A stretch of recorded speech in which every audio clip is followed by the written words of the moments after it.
আসসালামু আলাইকুম। সবাই কেমন আছেন? নতুন আরেকটি ভিডিও নিয়ে চলে আসলাম। শীতের দিন তো চলেই আসলো। এখন পরিবারের সবাইকে একটু পিঠা খাওয়ানোর জন্য আজকে ভাপা পিঠার প্রস্তুতি নিতেছি। ভাপা পিঠা বানাবো, ভাপা পিঠার প্রস্তুতি নিতেছি। ওদেরকে বানিয়ে খাওয়াবো আজকে। আপনারা সবাই দেখেন পিঠা বানাইতেছি। আমাদের বাসার সবাই বেশিরভাগ ভাপা পিঠাই পছন্দ করে। অন্য পিঠা পছন্দ করে, কিন্তু ভাপা পিঠা বেশি পছন্দ করে। এই পিঠাটা খুব পছন্দের, এই জন্য আগে এই ভাপা পিঠাই বানাবো।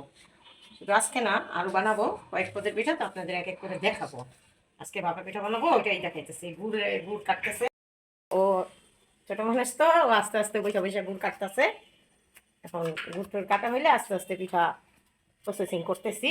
দেখেন আমার ভাগ্নি ছোট বোনের মেয়ে মেহেন্দি দিছে, নিজে নিজে মেহেন্দি দিছে। ও খুব সুন্দর করে মেহেদি দিতে পারে। আশেপাশে সবাই ওর কাছে মেহেদি দিতে আসে। আমিও আমার আম্মুর বাসায় আসলে আমার ভাগ্নিকে বলি যে একটু মেহেদি দিয়ে দাও। আমার আম্মুর সাথে তো পরিচয় করাই দিছি। আমার আম্মু পিঠা বানাতে এক্সপার্ট। এখন আমার আম্মু আমারে অসুস্থ হইলে এখন আমার আম্মু আমাকে শিখাই দিতেছে আস্তে আস্তে কিভাবে বানান লাগে সুন্দর করে। আমরা তো ডিজিটাল হয়ে গেছি, সুজি দিয়ে পিঠা বানাই আর কত কিছু দিয়ে, কিন্তু চাউলের গুঁড়ি দিয়ে যেভাবে পিঠা বানাইতে হয় আম্মু আস্তে আস্তে দেখাই দিতেছে। তো ওইভাবে বানাইতেছি, তো ওইটাই করতেছি, দেখবেন আপনারা। পিঠার প্রসেসিং শেষ। এখন এই যে গুড় দিয়া, তারপরে এই যে চাউলের গুঁড়ি, ওই যে নারিকেল এখানে আছে। আমার বোনের মেয়ে পিঠা বানাইতেছে, আমিও আছি। এই যে নারিকেল পিঠা বানাইতেছে। এই যে পিঠা দিছি, এই যে পিঠা একটা দিছি। এই যে দেখেন, এই যে এখানে একটা পিঠা দিছি। শুকর আলহামদুলিল্লাহ। এখন আল্লাহ আল্লাহ করে দেখতেছি পিঠাটা কতটুক হয়, দেখবো। ও পিঠা বানাইতে পারে না, ছোট মানুষ, ওরে শিখাইতাছি। দেখেন কত সুন্দর করে, আমার চেয়ে ভালো পিঠা বানাইতেছে আমার বোনের মেয়ে। দেখছেন আমার বোনের মেয়ে এখন সব পারে, কেক বানাইতে পারে, তারপরে আপনার আরো অনেক আইটেম পারে, ফাস্টফুডের অনেক কিছুই পারে। ওর মামি থেকে, ছোট মামির থেকে শিখছে বেশিরভাগ। পড়াশোনার পাশাপাশি পিঠাও বানায় খাওয়ায় খালামণিরে। এই তো দেখছেন খালামণির চেয়ে বেশি ভালো পারে ও।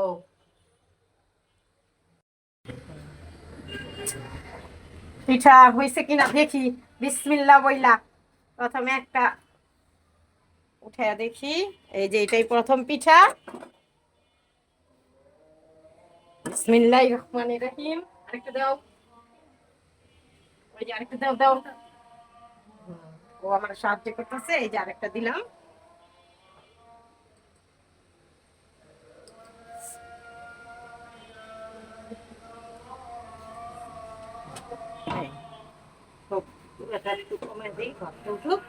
এই যে দেখেন আমাদের একটা পিঠা। এই যে দেখেন, এই যে আলহামদুলিল্লাহ, অবশেষে আমাদের পিঠা বানানো শেষ হয়েছে। আমার বোনের মেয়ে আমাকে সর্বদা সাহায্য করে এই যে পিঠা বানাইছে। পিঠাগুলো মাশাআল্লাহ দেখতেও কত সুন্দর হয়েছে, দেখেন। খেতেও মাশাআল্লাহ ভালোই লাগবে। আমার বোনের মেয়ে আমার সাথে ছিল পিঠাগুলোতে, দেখেন আপনারা। এখন আমার পরিবারের সাথে আমি এগুলো শেয়ার করব এবং তাদেরকে এখন পরিবেশন করব। তো আপনাদেরকেও পিঠার দাওয়াত রয়েছে। আপনারা আমার চ্যানেলটাকে লাইক কমেন্ট শেয়ার করে আমার পাশে থাকবেন। আসসালামু আলাইকুম।